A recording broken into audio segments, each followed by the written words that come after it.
Vamos a hacer un repasito de variables. ¿Se acuerdan que yo el otro día les había dibujado la memoria de una computadora, como una gran caja donde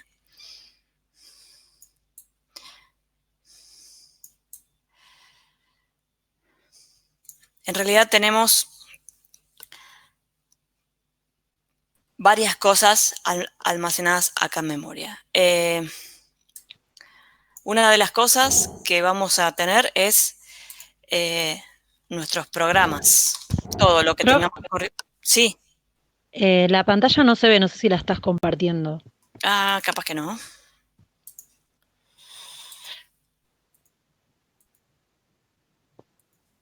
Ahora sí. Ahí sí, perdón. Bueno, arranco de vuelta entonces.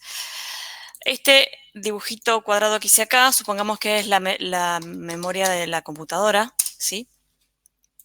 En donde en toda la memoria de la computadora tenemos varios espacios que están siendo utilizados por diferentes programas que están corriendo en la computadora, desde el navegador, el mismo sistema operativo y un montón de cuestiones más que están corriendo en la memoria. Ahora, cuando yo escribo un programa en Pascal y ejecuto un programa escrito en Pascal, el código de mi programa en Pascal,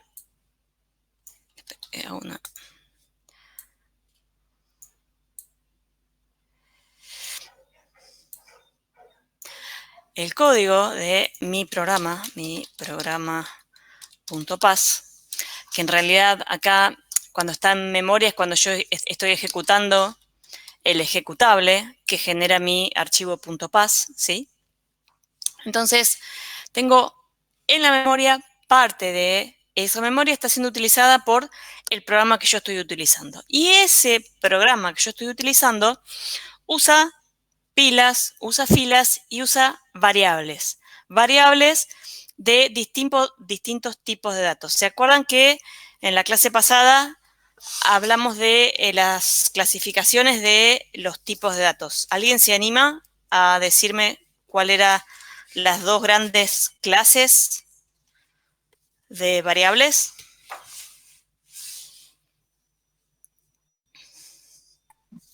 ¿Eran estructurados y no estructurados, puede ser? Estructurados y no estructurados. Genial, perfecto. ¿Y por qué eran estructurados o por qué eran no estructurados?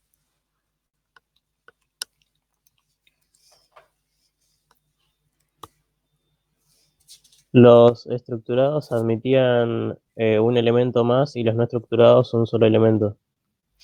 O sea, los tipos de datos estructurados me permiten almacenar varios elementos, varios datos a la vez, mientras que los no estructurados me permiten almacenar un solo elemento. Entonces, de los tipos de datos que nosotros hemos visto, ¿cuáles serían estructurados? ¿En cuáles de las estructuras que hemos estado utilizando podemos almacenar más de un valor? Filas y pilas. Pilas y filas. Entonces yo acá en memoria, en algún lugar, puedo tener, supongamos, la vieja y querida pila origen, ¿sí?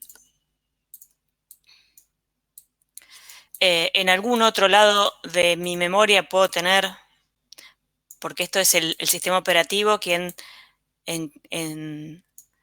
a medida que los programas le piden espacio en memoria, es el sistema operativo quien le dice en dónde puede usar espacio en memoria. Entonces, supongamos que la ejecución de mi programa declara una pila origen, una fila que se llama aux, ¿sí? Entonces, acá lo que estamos declarando son dos variables cuyo tipo de dato, se acuérdense que una variable, si escribíamos nuestro programa en Pascal,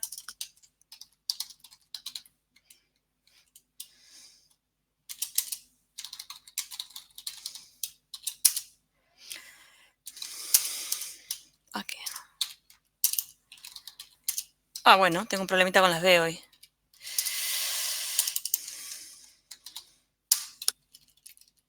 Acá entonces, a cada una de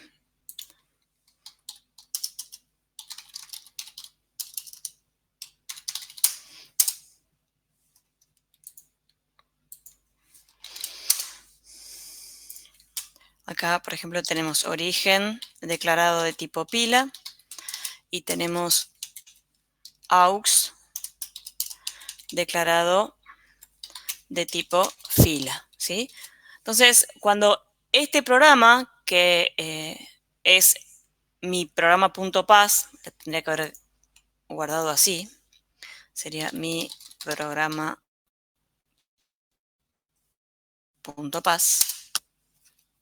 Cuando yo compile este código va a generar un archivito mi programa.exe y cuando yo ejecute, ¿sí?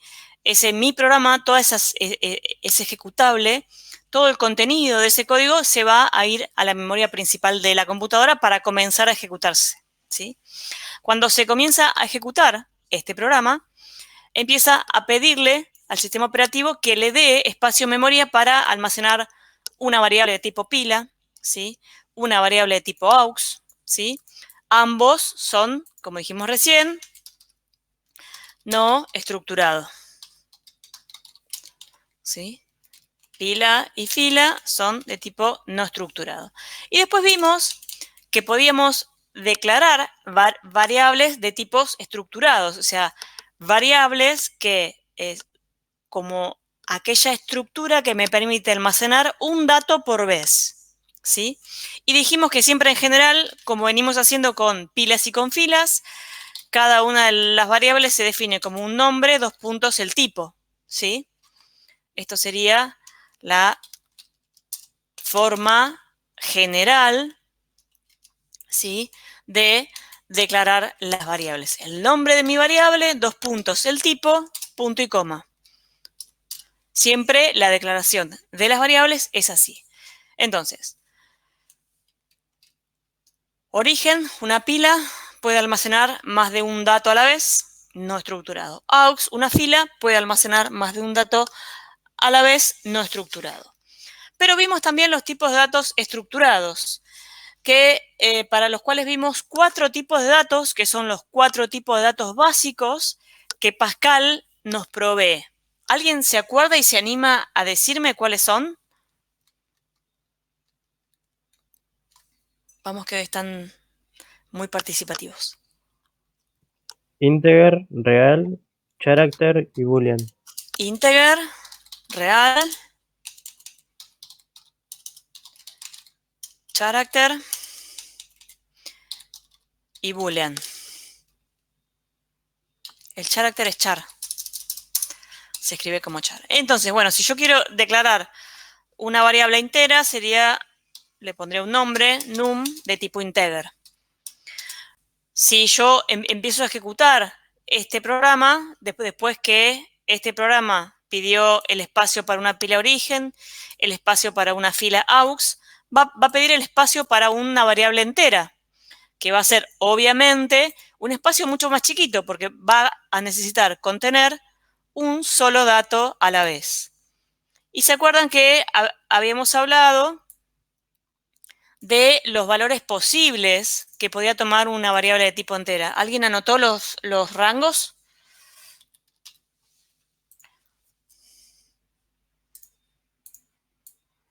Los números enteros yo podía representar en una variable de ese tipo cualquier número desde el menos 32.768 al 32.767 positivo, o sea, unos 65.000 valores, ¿sí? Y yo podía hacer una serie de operaciones con esas variables, pero vamos ahora a la declaración de las variables. Vamos a declarar una variable de tipo real, que le vamos a poner mul, de tipo real.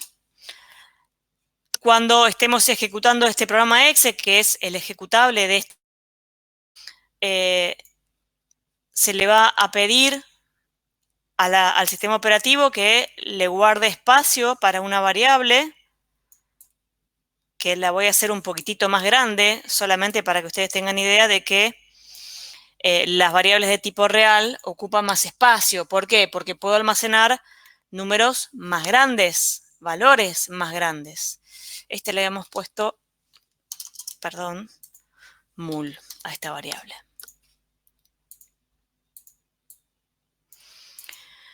Bien, después vamos a declarar una variable de tipo letra, de tipo char, y una variable que le vamos a poner, no sé, corte, de tipo boolean o final, de tipo boolean. Bueno, permítanme, voy a dibujar el espacio que el sistema operativo me reservaría para mi carácter. Es una variable mucho más chiquita, o sea, necesita mucho menos espacio para almacenar un carácter que, lo que se necesita para almacenar un número real. Con lo cual, el espacio en memoria que va a utilizar es mucho menor. Y lo mismo con un booleano, que de hecho es el que menos ocupa, porque el booleano alcanza con un bit de información, un 0, Profe, sí, las pilas y las filas no son estructuradas. ¿sí? Y ahí aparece que están no estructuradas. En, Ah, sí, en- sí, sí, lo escribí al revés. Ahora lo invierto, perdón, gracias. Esta la habíamos puesto final. Acuérdense, perdón.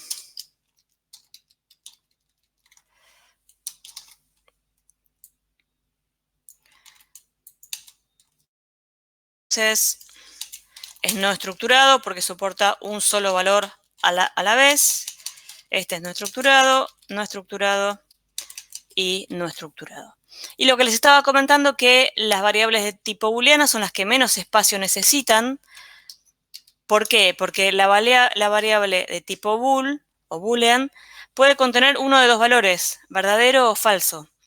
Y en la realidad de la computadora, ese valor true o false se representa únicamente con un 0 o un 1, o sea que alcanza un bit de información que puede estar en 0 o un 1, en 0 o en 1, indicando el estado de esa variable, si es verdadero, 0, si es falso, 1, si es verdadero, ¿sí? Con lo cual, fíjense que acá más o menos traté de representar o esquematizar que en función del tipo de dato es el tipo de datos que puede contener y consecuentemente el tamaño que necesito para representar esos datos que yo quiero almacenar, ¿sí? Bueno, este es el esquema de mi memoria, ¿sí? Cuando yo estoy ejecutando un programa escrito en Pascal que compiló satisfactoriamente. Me tengo que pasarles después la página de los códigos de errores, ahora que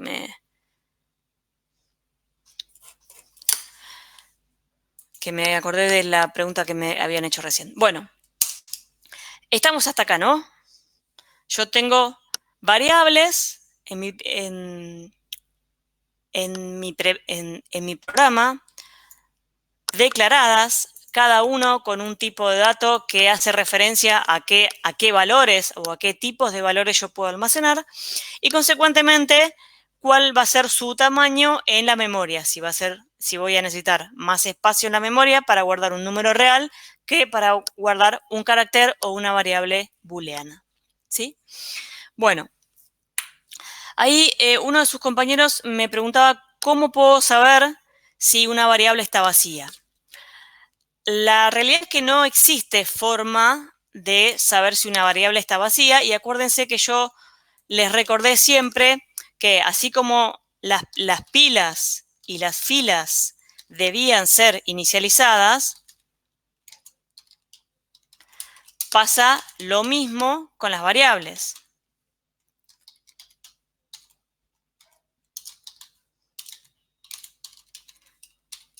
¿Sí? ¿Qué pasa? Yo no sé si se acuerdan, les había comentado la otra clase, pero se lo vuelvo a repetir. En la memoria de la computadora, en este espacio, hoy es lo que la memoria, imaginemos, de mi computadora está utilizando para ejecutar este programita, el de la pizarra electrónica, el Notepad el navegador, el Chrome. Yo acá se lo dibujé todo junto, pero todo esto pueden ser pedazos diferentes de memoria, ¿sí? Que hacen referencia a las partes de los programas que se están ejecutando en mi computadora, ¿sí?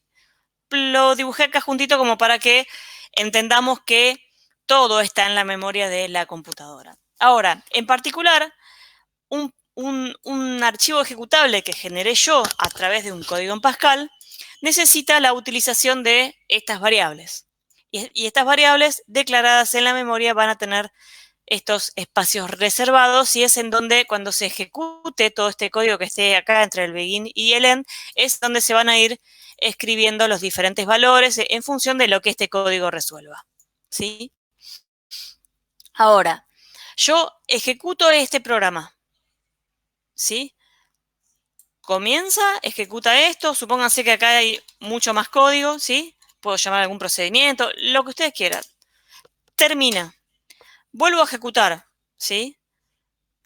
Ejecuto todo. Seguramente, para esa próxima ejecución, el sistema operativo me va a dar otro espacio, porque ese espacio, o sea, piensen que hoy la cantidad de programas que estamos ejecutando que no nos damos cuenta, ¿sí? Hace que el sistema operativo esté todo el tiempo ejecutando y asignando memoria o espacio de memoria a los diferentes programas. Una próxima ejecución de este programa me podría generar esta distribución, ¿sí? De espacios reservados para cada una de mis variables. ¿Y qué pasa? Yo, otra vez, vuelvo a ejecutar, pero acá este espacio que estaba acá, justo acá, era donde estaba uno de los valores. ¿Se acuerdan que yo había dibujado la fila acá, no? Y justo acá había quedado de la fila un 5, un 4, ¿sí? ¿Qué pasa? Yo ahora vuelvo a ejecutar esto y tuve la suerte, o no, que el sistema operativo me dio el espacio en memoria para esta variable final donde tiene un 4. Que más allá de que sea booleano, esto es traducido como basura, como porquería. Lo mismo puede pasar con esta variable, puede tener cualquier cosa. Y lo mismo con este contenido de la pila o esta variable mul o todas estas variables que yo fui declarando. ¿Por qué? Porque cuando yo termine de ejecutar esto, ¿sí? Y si quiero lo vuelvo a ejecutar, otra cosa que va a cambiar de lugar también es esto. Bueno, no me va a salir. Pero piensen que el lugar en donde se hospeda el programa que se está ejecutando también va a cambiar. Va a cambiar otra vez de lugar, en qué lugar quedó asignada todas mis variables, ¿sí? Y otra vez, una de mis variables puede haber quedado en un lugar donde anteriormente, un instante antes, un segundo antes o 10 minutos antes, se ejecutó otro programa y dejó basura. Lo mismo puede pasar con las pilas, ¿sí? Yo puedo acá...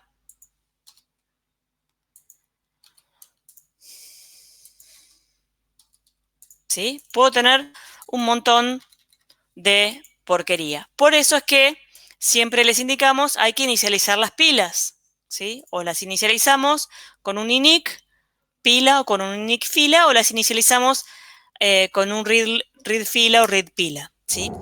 Las variables, de la misma forma, hay que inicializarlas. ¿Por qué? Por esto mismo, de que cada vez que yo ejecuto mi programa, ¿sí? Las variables son asignadas a diferentes espacios de mi memoria que seguramente en momentos anteriores fueron utilizados por otro programa, entonces tienen datos erróneos, datos espurios, ¿sí? Con lo cual yo necesito inicializar mis variables. Entonces necesito hacer que num se vuelva, por ejemplo, 0. Necesito que mul se vuelva 0. Necesito que letra se vuelva el carácter vacío. Necesito que final se vuelva true, por ejemplo, ¿sí? Entonces, ya esto que está acá, esto se vuelve 0. Número se vuelve 0. En realidad esto se va a volver 0, 0.0. Final, como es true, se vuelve 1. Esto lo inicialicé en vacío, así que queda en vacío y letra se vuelve el espacio. Esperen que no puedo seleccionar esto. Letra se vuelve el espacio en blanco. ¿Sí? ¿Estamos hasta acá? ¿Alguien hizo preguntas por el chat?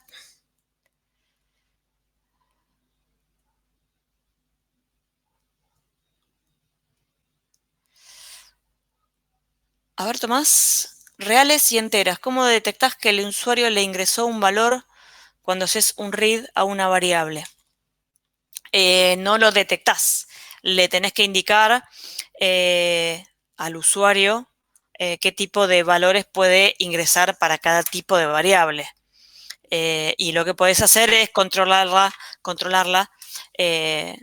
con un if antes. Igualmente, entre reales y enteros, Pascal, si vos le estás intentando asignar, por ejemplo, acá, si vos acá les intentaras asignar 0.33, Pascal te va a asignar el 0, o sea, va a hacer el truncamiento de la variable y te la va a inicializar en 0.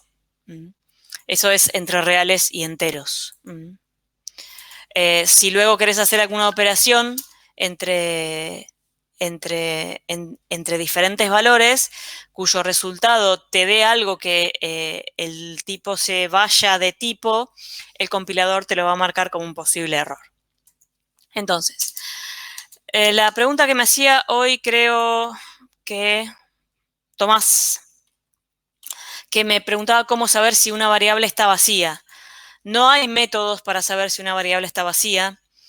Los métodos que conocemos de pila vacía, de origen, o fila vacía de aux, son métodos implementados específicamente en esta unidad de structu para el manejo de pilas y filas como tipo de dato estructurado, como lo que hablábamos recién. Los tipos de datos no estructurados, o sea, son los tipos de datos predefinidos por el lenguaje, no tienen definido ningún método. Sí tienen operaciones que pueden realizarse. Yo se las había enumerado el otro día. Los números enteros, o sea, el tipo de dato integer, lo que podíamos hacer era sumar, restar, ¿y qué más podíamos hacer? A ver, ¿quién me lo dice? Multiplicar, ¿qué más? El div y el mod. El div y el mod, o sea, la división entera y el resto de la división entera. ¿Por qué? Porque eran, o sea, ustedes acuérdense que cuando una operación, esto lo voy a poner acá como comentario, cuando yo hago alguna operación, ¿sí? Num se vuelve 152, 57. Si yo intento hacer esto, dividido 2, el compilador me va a marcar un error. Me va a decir una variable entera, como num es entera, no puede contener un resultado de un entero. Lo mismo si yo pongo 10 dividido 2. A pesar de que 10 dividido 2 me da un número entero, esta operación, la de división aritmética, ¿sí?, da como resultado siempre un número real. Más allá que sea 0.0, esta operación, la barra de división, la división aritmética, da un número real en la computadora. Entonces yo, por más que el resultado de un número entero, la operación en sí en la computadora me devuelve un número real. Entonces yo no la puedo asignar a una variable de tipo entera. Si yo hiciera una instrucción de este tipo, el compilador me va a saltar con un error diciéndome que estoy tratando de asignar un tipo de dato real a una variable entera, ¿sí? Entonces, la opción que me ofrece para los números enteros es hacer una división, donde 10 div 2 me va a dar 5 y 10 mod 2 me va a dar 0. El resto de dividir 10 dividido 2 es 0, ¿sí? Perdón. ¿Estamos hasta acá? Y para volver a contestarle a Tomás, no hay métodos, o sea, las variables de tipo de datos no estructurados, ¿sí? Las variables de tipo de datos que nos ofrece el lenguaje de programación, tiene únicamente las operaciones que yo les definí el otro día. No tienen opción de saber si están vacías o no. De hecho, nunca están vacías. ¿Por qué? Porque tienen un valor espurio, ¿sí? Que me dejó cuando yo le pedí al sistema operativo que me reserve espacio para una variable, ¿sí? O tiene el valor que yo sí o sí tuve que ponerle para inicializarlo. No existe el concepto de una variable vacía. No sé si te contesté, Tomás. Vamos a hacer un repaso de los números reales. Las operaciones que podía hacer era obviamente sumar, restar, multiplicar, dividir y ¿qué más? ¿Qué más? ¿Se acuerdan? ¿Había algo más?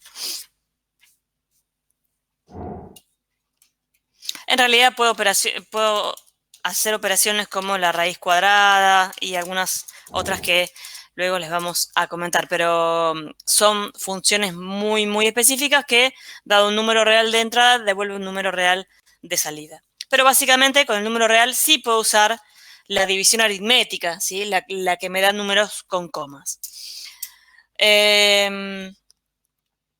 Después, bueno, con los caracteres mucho no podemos hacer, salvo preguntar por el contenido, si es igual a A, a B, asterisco, al carácter que ustedes quieran. Y lo que me quedaba es el tipo boolean, ¿sí? Que yo, digamos, las operaciones que le puedo aplicar son las operaciones lógicas que ya estuvimos viendo, el on, el not, el and y el or, ¿sí? If, not, final, estoy diciendo que final, o sea, si la negación de final es verdadero, entonces va a dar como resultado verdadero. ¿Alguna duda hasta acá? ¿Le sirvió este repaso? ¿Sí? Es que surgió por una pregunta de Tomás que preguntaba cómo saber si una variable está vacía. El contenido de una variable, sea del tipo que sea, no estructurado, nunca está vacía. O tiene basura o tiene los valores que yo le fui asignando. O los inicialicé o luego le fui asignando diferentes valores a lo largo de la ejecución de mi problema. ¿Sí? Bien. Vamos entonces, si nadie tiene alguna duda sobre esto, vamos a hacer un pequeño repasito de los begin y los end, cuándo sí y cuándo no. ¿Estamos? Bueno. La clase anterior habíamos visto la necesidad de modularización, que ya hoy vamos a pegarle un repasito, pero habíamos visto la posibilidad de yo declarar procedimientos, ¿sí? Con variables, todo procedimiento también tenía posibilidad de declarar sus propias variables, o sea, las variables que iban a vivir durante la ejecución de ese procedimiento. Entonces, tanto en un procedimiento como en el programa principal, un procedimiento está separado por un begin y un end, punto y coma. El programa principal está separado por un begin y un end, punto. Y entre medio puede haber muchos begin, ¿sí? ¿Cuándo es necesario poner un begin con un if o con un while? Supongamos que preguntamos acá, if not, pila vacía, origen, then.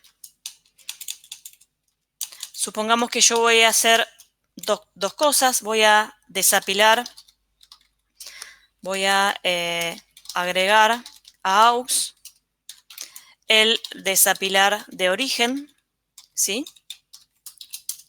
Y voy a usar esta variable num para indicarle, para contar cuántos elementos tiene. Entonces yo, num que está inicializado en 0, saco un elemento, incremento num en lo que tiene num más 1. O sea, incremento tiene 0 más 1, 1. ¿Sí? Y vuelvo a ejecutar esto. Not pila vacía, entonces saco el elemento de origen y lo agrego a la fila. Bien, fíjense que acá el bloque de código que quiero ejecutar dentro de un if son 2 instrucciones. Y podría haber otra, supónganse que le pongo, no sé, letra se vuelve o mul, disculpen, mul se vuelve mul por 10. Por decir algo, se vuelve num por 10. ¿Estamos? Bien, el bloque de código que yo quiero ejecutar, si esta condición es verdadera, son estas 3 instrucciones. Como es un bloque de código, es decir, hay más de una instrucción para ejecutar, sí o sí tengo que agregar un begin y un end para indicar cuál es el bloque. ¿Sí? Sí o sí, cuando yo tengo más de una instrucción por bloque, necesito poner un begin y un end. ¿Sí? Ahora, si yo tuviese un if num mayor o igual que 0, then num se vuelve 1000, si yo tengo que ejecutar una sola instrucción, ¿sí? Si esta condición es verdadera, voy a ejecutar una sola instrucción, entonces no necesito poner el begin y el end. ¿Está? No es necesario cuando el bloque de instrucciones a ejecutar es una. Si son 2, ya necesito poner el begin y el end. Si son 3, ya necesito poner el begin y el end. Y así si son más de una. Si es solo una, no es necesario. Pero, si ustedes quieren y se sienten más seguros, lo pueden poner. No pasa nada. O sea, el compilador les va a dar OK. Simplemente es que cuando la instrucción es una, el compilador ya entiende que el bloque es solamente esta instrucción, entonces no necesita el begin y el end. Pero si ustedes lo quieren poner, lo pueden poner. Si los deja más tranquilos, al menos hasta que tengan claro cuándo va y cuándo no, lo pueden poner, ¿sí? Entonces, cuándo va y cuándo no, es si el bloque de instrucciones a ejecutar, ¿sí? Dentro de un if, dentro de un else o dentro de un while, es más de una instrucción, entonces sí o sí debo agregar de instrucciones que yo quiero ejecutar, más de una, el begin y el end. Supongamos que este if tiene un else, también tiene más de una instrucción, entonces yo también, supónganse que acá hacemos, no sé, num se vuelve más 100 y acá se divide. Por decirles cualquier pavada, ¿sí? Entonces, cuando tengo más de una instrucción para ejecutar en cada bloque, sea un if, sea un else o sea un while, vamos a agregarlo acá, si fuese un while, es exactamente lo mismo. While letra sea igual a vacío, do begin readline letra. Y acá vamos a imprimir al usuario writeLine. Por favor, ingrese un carácter.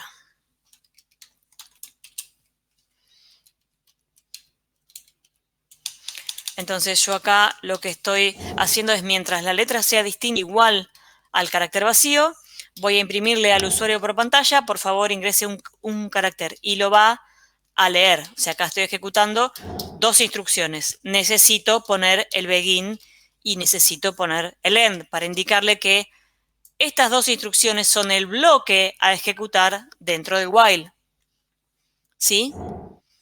Insisto, si esto fuese una sola instrucción y a ustedes los deja más tranquilos, este begin y este end no serían necesarios, pero si a ustedes los deja más tranquilos, lo pueden dejar. pero en general, por una cuestión de simplicidad, de código que no se genere en tantas líneas, cuando tengo un bloque de instrucciones a ejecutar con más de una instrucción, ahí sí o sí necesito, con un begin y con un end, identificarle al compilador cuál es el bloque de instrucciones a ejecutar mientras una condición sea verdadera, o si una condición es verdadera, o si no, una condición es falsa. ¿Se entendió hasta acá cuándo begin y cuándo end? En ningún otro lugar es necesario un begin y un end. Y obviamente que si dentro de un procedimiento es exactamente igual. Lo único que tenemos que el procedimiento va a estar inicializado por un begin y terminado por un end punto y coma. Pero si yo tengo este tipo de código en el medio, pasa exactamente lo mismo. Yo tengo que discriminar los bloques de código a ejecutar cuando las condiciones de un if, de un else o de un while se cumplen. ¿Quedó claro hasta acá? ¿Alguna duda de cuándo begin y cuándo end y cuándo no? Y si les genera dudas, lo ponen, pero insisto, esto no es necesario. Esto alcanza con esto, nada más. ¿Sí?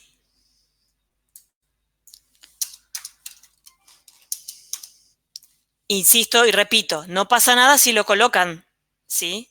Pero no es necesario discriminar un bloque con una sola instrucción.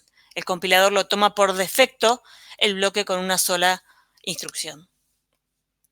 ¿Estamos hasta acá? ¿Alguna duda? ¿Entendieron este concepto de memoria? ¿De dónde está ejecutando los programas de mi computadora? ¿Dónde está ejecutando el programa hecho por mí en Pascal? ¿Y cómo se arman? El sistema operativo me va asignando espacios de memoria para mis variables. Para todas estas variables, ¿sí? Para todas las variables que yo declaré acá y las que hubiese declarado acá, ¿sí? Suponiendo que haya declarado alguna. ¿Estamos hasta acá? ¿Sigo? Bien.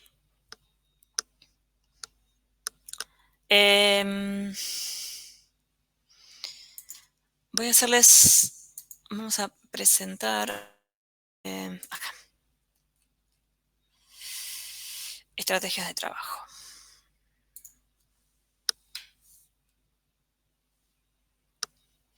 Bien. ¿Se acuerdan que esto lo vimos hace la clase pasada, no la anterior?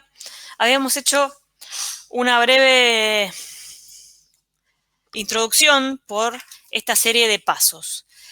Y se acuerdan que yo había arrancado esta clase hablando de cuál era la definición de una estrategia, qué era una estrategia, de dónde venía esa palabra, que sus orígenes vienen de el arte de las estrategias militares, ¿sí? Y que si uno busca en el diccionario, lo que significa estrategia es el conjunto de reglas que aseguran la decisión adecuada en cada momento. Y ese conjunto de reglas que aseguran la decisión adecuada, ese conjunto de reglas son tales que me permiten llegar a resolver la cuestión que yo me estoy planteando, para lo cual me planteé una estrategia de solución, ¿sí? Y se acuerdan que yo también les de un dicho, y con esto una estrategia, que es el de divide y reinarás. Nosotros en informática siempre nos basamos cuando intentamos buscar una solución o pensar una solución o un conjunto de soluciones a un problema, siempre en nuestra mente, o sea, nos preparamos para utilizar la estrategia de divide y conquista. Es decir, tomar un problema lo suficientemente complejo y dividirlo en tantas tareas, subproblemas que me permitan que la resolución de todos esos subproblemas, que son obviamente mucho más sencillos cada uno de esos subproblemas, la solución de ese subproblema es mucho más sencillo que la solución del problema grande, de ese problema complejo. O sea, por eso es esto de la estrategia de divide y conquista. El divide y conquista siempre lo vamos a utilizar cuando estemos pensando en el desarrollo de un programa, de una herramienta de software para dar solución a un problema, ¿sí? Siempre vamos a tratar de pensar ese problema grande, como yo puedo ir dando pequeñas soluciones y todas esas pequeñas soluciones ejecutadas en un cierto orden, ¿sí? Y repetidas una cierta cantidad de veces, me van a dar como resultado la resolución del problema original, de ese problema complejo. ¿Se acuerdan que otra vez yo también les había hablado de unos pasos que debiéramos hacer siempre cuando nos plantean un problema? Esta misma serie de pasos es lo que ustedes se deberían haber puesto a pensar cuando les planteamos el ejercicio que entregaron el viernes pasado. Son estos 7 pasos. El primero es el de comprender el problema. Ahora vamos a ver bien el detalle de cada uno de estos pasos. Luego que comprendí cuál es el problema que pretenden que yo dé una solución, debo ver cuáles son los casos particulares. Vieron que muchas veces hicimos o en muchos ejercicios vimos, bueno, pero ¿qué pasa si lo que me piden es ordenar una pila, el contenido de una pila de menor a mayor? ¿Qué pasa si la pila está vacía y no tiene elementos, con lo cual la pila ya está ordenada? ¿Qué pasa si hay números repetidos? ¿Qué hago con los números que son iguales? ¿Cómo los ordeno? Ese tipo de situaciones particulares, pero que pueden suceder, ¿sí? Son posibles situaciones que yo debo estudiar acá. O el caso más simple, que yo tengo una pila con 5 elementos y yo tengo que hacer un programa que dé como resultado una pila con los mismos 5 elementos, pero ordenados de mayor a menor, ¿sí?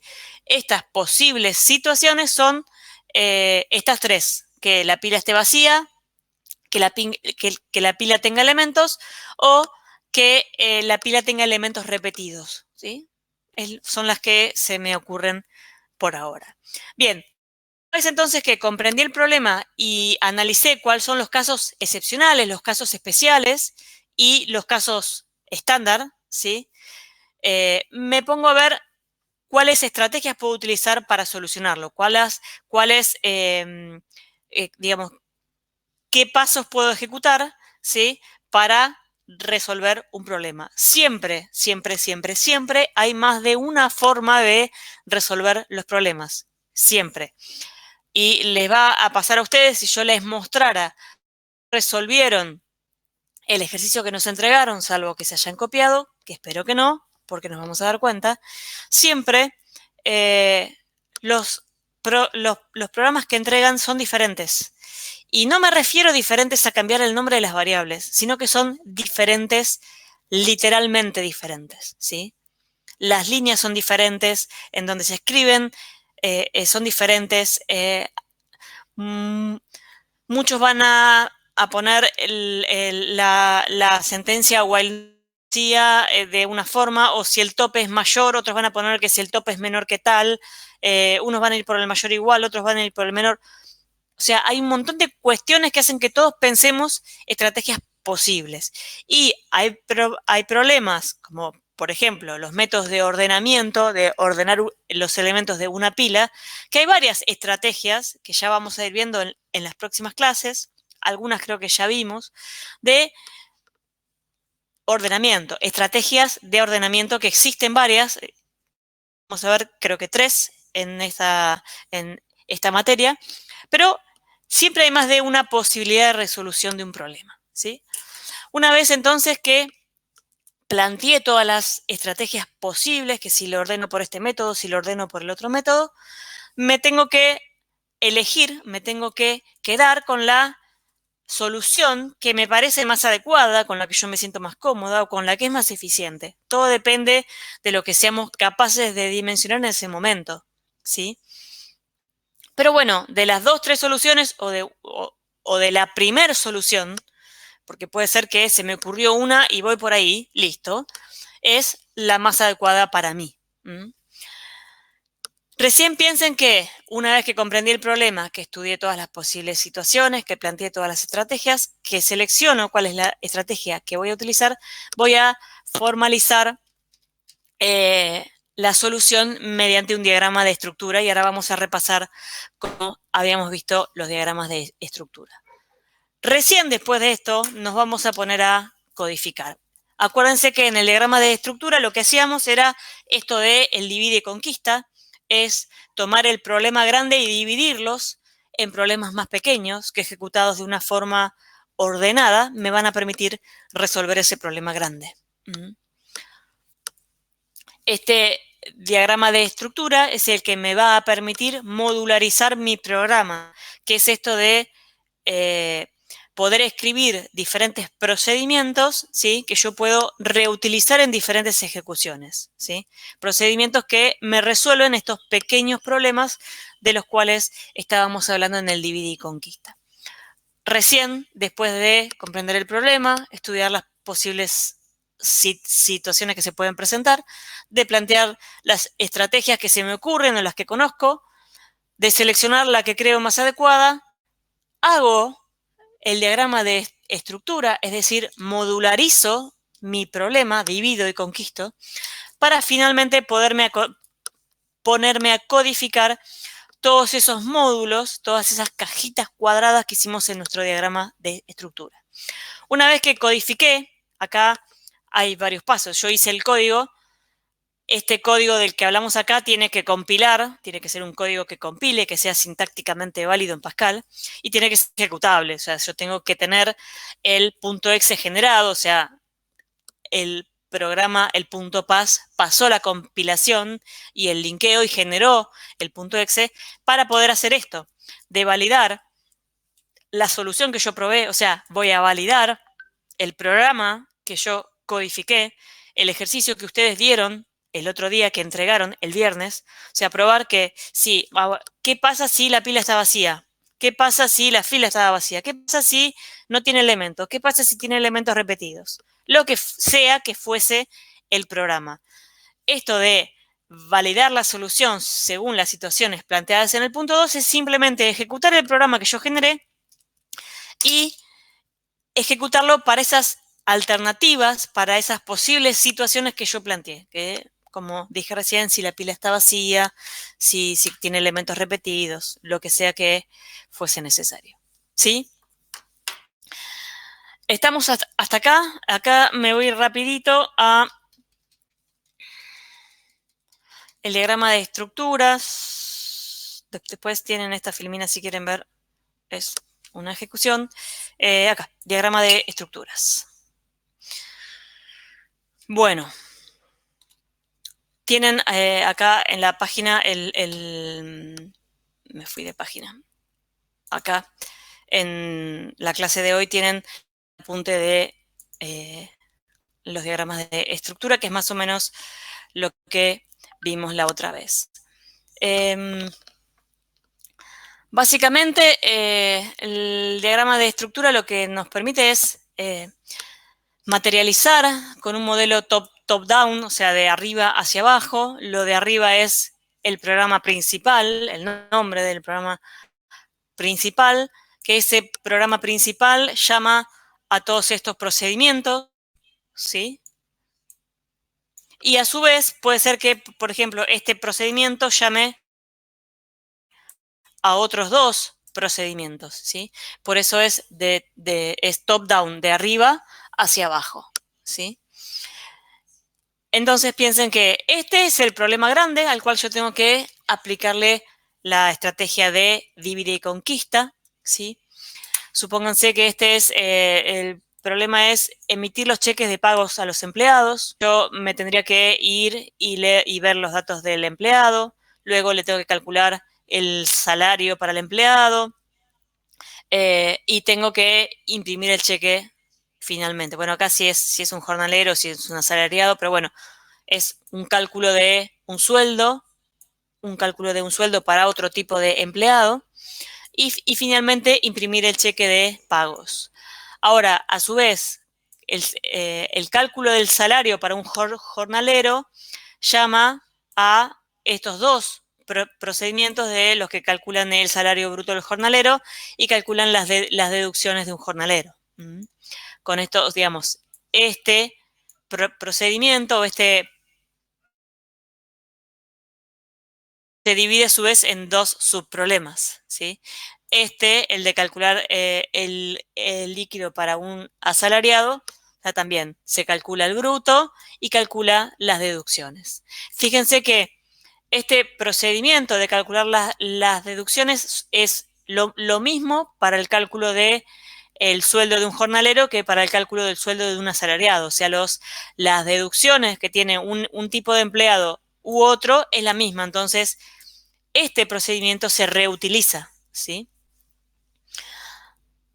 Entonces, este sería, supongamos, cómo nos queda el diagrama de estructura para un pseudo sistema de liquidación de sueldos, ¿sí? O un pseudo sistema de impresión de los cheques para cada uno de nuestros empleados, ¿sí? Cada una de estas cajitas es lo que conocemos como módulo, ¿sí? Cada una de estas flechas indica que va desde el módulo principal, el módulo que está más arriba, el top, al módulo que llama, ¿sí? Esto quiere decir que el módulo leer registro de empleado es llamado por emitir cheques de pago de empleados. Esto quiere decir que el cálculo del salario bruto para el jornalero es llamado por el cálculo del salario líquido para jornaleros, que a su vez es llamado por el programa principal de emitir los cheques de pago de los empleados, ¿sí? Y en esos llamados entre módulos, desde top hacia down, ¿sí? Desde arriba hacia abajo, cada uno de esos llamados, ¿sí? Que son los llamados a mis procedimientos, a mis módulos, yo necesito pasarle datos para que este módulo, este procedimiento, dado unos datos de entrada, genere datos de salida. Lo mismo, este procedimiento que a su vez llama a dos módulos diferentes, necesita pasarle datos de entrada y va a recibir datos de salida, ¿sí? Estas flechitas que dibujamos acá es lo que yo les expliqué el otro día, que eran las cuplas, es decir, los parámetros que va a tener mi procedimiento y que yo voy a necesitar pasarles, ¿sí?, a mis procedimientos para que puedan resolver ese problema más chiquito que cada procedimiento recibe. Y se acuerdan que habíamos dicho de, bueno, acá estamos del módulo llamador, quién invoca a quién, el módulo llamado, el módulo llamador, el módulo llamado, de arriba hacia abajo. Y las cuplas, que habíamos dicho, las cuplas de datos, las cuplas de datos que van como datos de entrada y vuelven como datos de salida, ¿sí?, modificado por el programa llamado, y en las cuplas únicamente que son datos devueltos, o sea, que no ingresan, sino que son devueltos por el módulo llamado, ¿sí? Después, por favor, lean estos criterios de validación de calidad, qué es lo que hablamos cuando hablamos de cohesión, cuándo es necesario analizar, porque si acá pasan muchos datos, si hay muchas cuplas, quiere decir que algo estamos haciendo mal, que no estamos subdividiendo el problema en subproblema tal, ¿sí?, que me implique el pasaje de un número coherente de datos de entrada, ¿sí? Pero bueno, o sea, por favor, léanse este apuntecito que es muy interesante y tienen todos los conceptos que necesitan. Bien, estas cuplas, ¿sí?, de entrada-salida, ¿sí?, o de salida únicamente, era lo que nos definía acá cuando yo voy a definir mi procedimiento, si supongamos que era origen de tipo pila,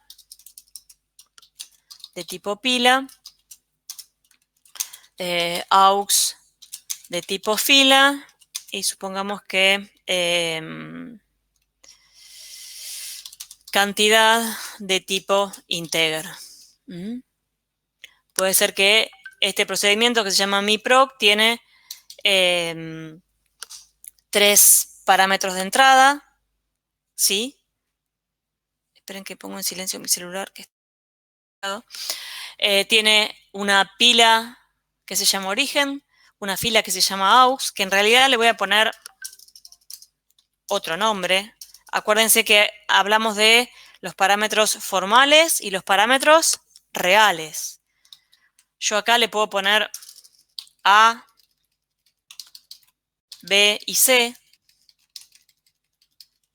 Y estos son los parámetros reales de mi procedimiento, mi proc, ¿sí? A de tipo pila, B de tipo fila y C de tipo integer. Así, tal cual los escribí, son todos pasados por copia. Seguramente en mi diagrama de estructura alguno será un valor devuelto. Supongamos que el parámetro que me devuelve este procedimiento es, supónganse que C, la cantidad total de elementos de la pila B, suponiendo, por ejemplo. Entonces, este parámetro, ¿sí?, estaba pasado por ¿cómo? ¿Por copia o por referencia? ¿Quién me contesta? Si yo le pongo la palabra var en la declaración formal de mi parámetro, ¿qué implica? ¿Que ese parámetro se pasa por copia o por referencia? ¿Y qué implica acá en mi memoria que sea copia? Si es copia, yo le estoy pasando esta pila, acá supongamos que en el programa principal llamo a mi proc con aux, con origen, aux y num. Estos son los parámetros reales. Yo en realidad llamo a este procedimiento y le paso este dato, ¿sí?, origen, que es una pila, aux, que es una fila, y num, que es un número entero. Esto que he llamado acá, viene acá a la definición formal. Quiere decir que cuando yo ejecuto, lo que viene acá es una pila, es una copia de mi pila origen, es una copia de mi pila origen. Supongamos que acá origen tiene un 3 y un 2.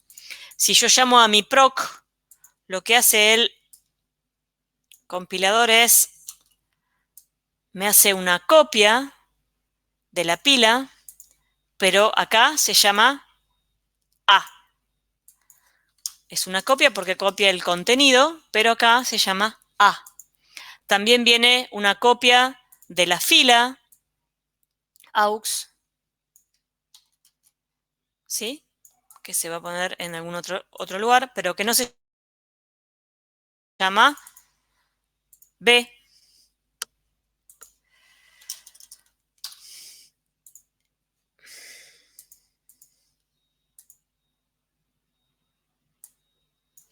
Y que C, que yo lo llamé con la variable num, no va a ir una copia, ¿sí?, sino que directamente todo lo que yo haga en C va a afectar directamente a num.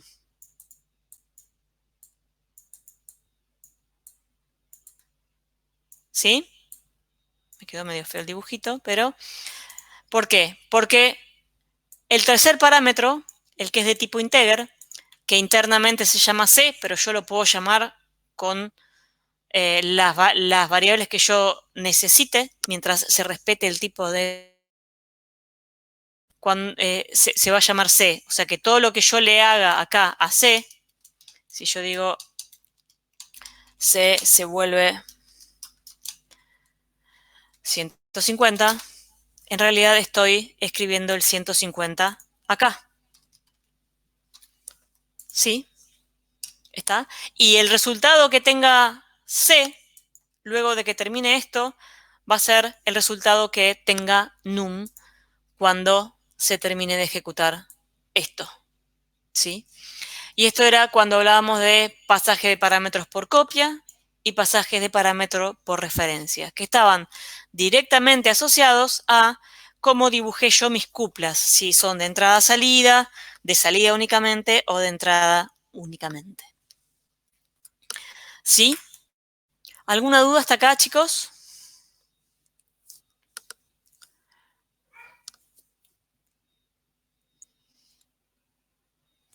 A ver, Santiago, ¿qué es lo que me preguntaste? Para que me voy a...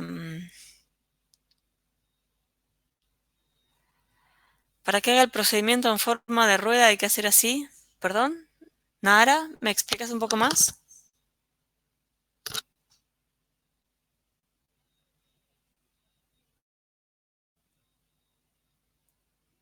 El begin va debajo del else, es lo mismo ponerlo debajo que al lado, como a ustedes les resulte mejor. Es exactamente igual.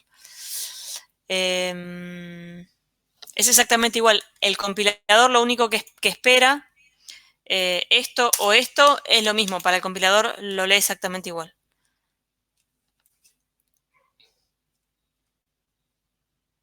Dice, del begin end no podría inicializar y utilizar un boolean en una situación. Santiago, a ver, explícame un poco más porque me perdí.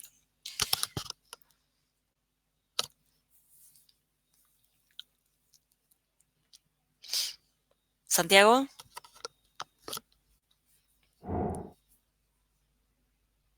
Ah, ok, listo. ¿Te quedó claro entonces?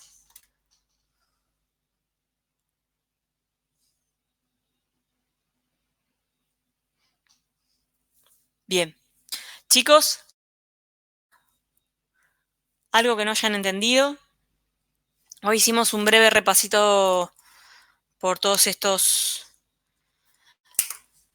conceptos porque me parecía que era necesario para que pudieran arrancar con lo que es el trabajo práctico 5, que a lo que apuntamos es a que para todos estos problemitas ustedes hagan el diagrama de, digamos, cumplan con los 7 pasos que vimos recién, que son los pasos necesarios para uno poder utilizar la estrategia divide y conquista, poder hacer la modularización, es decir, la división de mi problema principal en problemas más pequeños.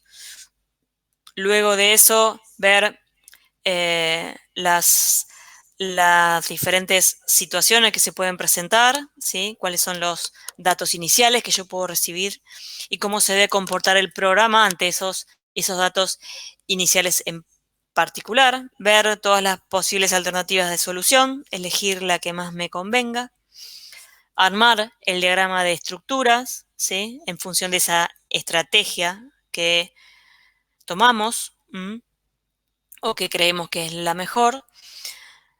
Una vez que hice el diagrama de estructura, es decir, que dibujé todas las cajitas, el módulo llamador, las flechitas a los módulos llamados, y escribí todas los nombres, y si son de entrada-salida o de salida únicamente.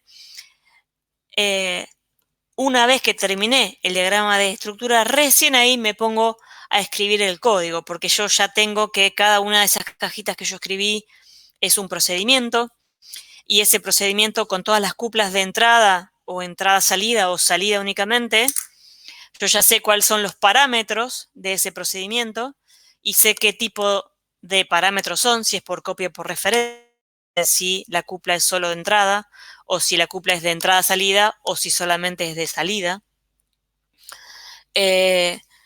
Puedo armar mi código, lo puedo compilar hasta que compile bien, que no tenga ningún error sintáctico, que no tenga ningún error de que asigné o quiero asignar un número real a una variable entera, ¿sí?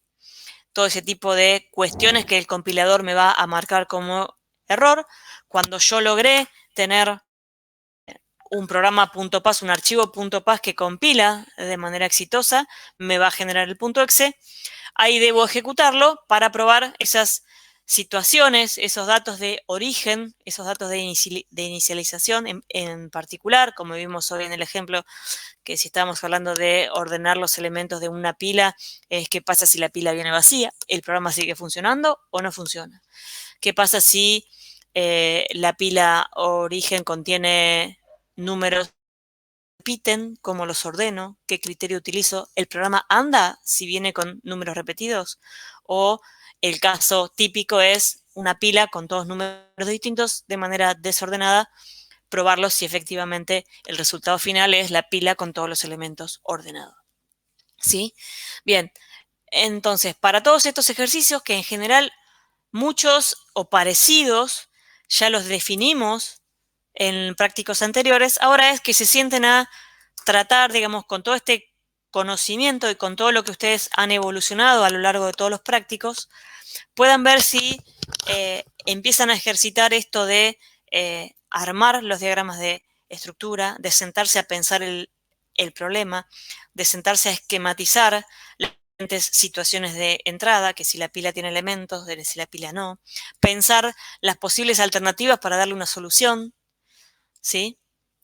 Armar el diagrama de estructura de la mejor solución que yo creo, ¿sí? Poner mucho énfasis y mucho cuidado en cómo armo los módulos, qué nombre les pongo a los módulos, porque los nombres de las cajitas son básicamente los nombres de los procedimientos. Las cuplas que yo pongo, ¿sí? Si son de entrada, de salida o de entrada-salida, de salida o de entrada-salida. Y los nombres que yo les paso a esas cuplas, porque son los nombres de mis parámetros formales, ¿sí? Si yo ya hice todos esos pasos y llegué a un diagrama de estructura armado y bien detallado, entonces la codificación del programa es muy simple. El armado, digamos, la programación de los módulos, cada módulo debe resolver un problema bastante sencillo, entonces su resolución o su codificación debiera ser sencilla. Y luego finalmente armar el programa principal como aquel que llama de forma ordenada, ¿sí?, a cada uno de los módulos, o sea, el módulo llamador a los módulos llamados con los parámetros reales. ¿Sí? Con todo lo que vimos hoy ya tienen información más que suficiente para que se pongan a trabajar en este práctico. Ya habíamos visto mucho de esto cuando vimos la parte de procedimientos. Así que bueno, es que se pongan a trabajar un poquito más. Les pido por favor que agarren lápiz y papel, que empiecen a intentar hacer paso por paso esos 7 pasos. Pero como mínimo el entendimiento del problema, haciéndose dibujitos, esquemas, que las pilas que se mueven, que va de dada a mayor, o de dividir dada al mitad 1 y mitad 2, se hacen el esquema, y ahí empiezan a pensar cómo podrían ser las alternativas de solución, cómo puedo subdividir el problema de pasar la mitad de una pila a 2 pilas, cómo puedo ir, digamos, las alternativas que yo tengo, cuál es la opción que yo elijo. Después que elegí esa opción, hago el diagrama de estructuras con mucho detalle, me esmero en ponerle nombres a las cajitas, a los módulos, me esmero en ponerle nombres a las flechitas, a las cuplas, y me esmero en indicarle si la cupla es solamente de entrada, o si es de entrada y salida, o si es de salida, como para que después sea bien directo, sentarme a pensar en cómo escribir mi procedimiento, cómo declararlo, y saber cuáles de sus parámetros es por copia y cuáles de sus parámetros es por referencia. ¿Sí? Recién ahí, una vez que pude hacer mi código, si quieren de papel, lo pasamos al programa, recién ahí lo intentan compilar, lo intentan ejecutar e intentan probar esas situaciones especiales que nos planteamos en el punto 2. ¿Sí? Así que bueno, si alguien tiene una duda, porfa. El TP está en clase 5, acá, de metodologías de desarrollo.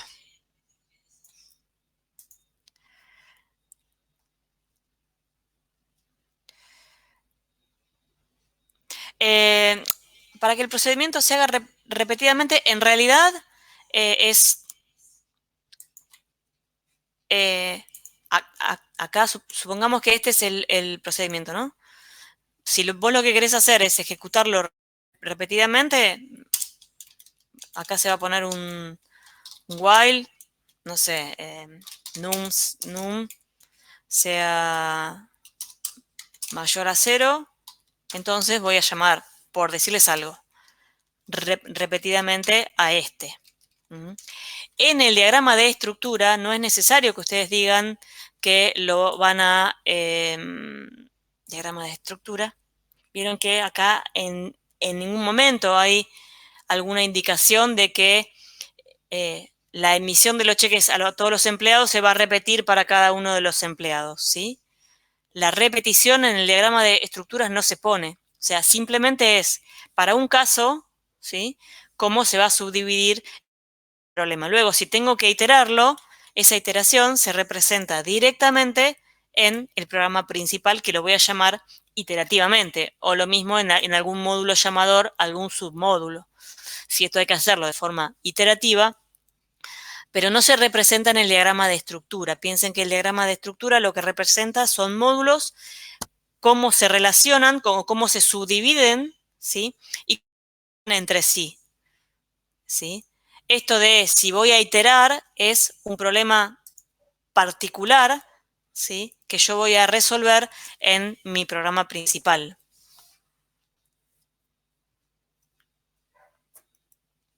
¿Sí? ¿Estamos de acuerdo? ¿Alguna duda, chicos?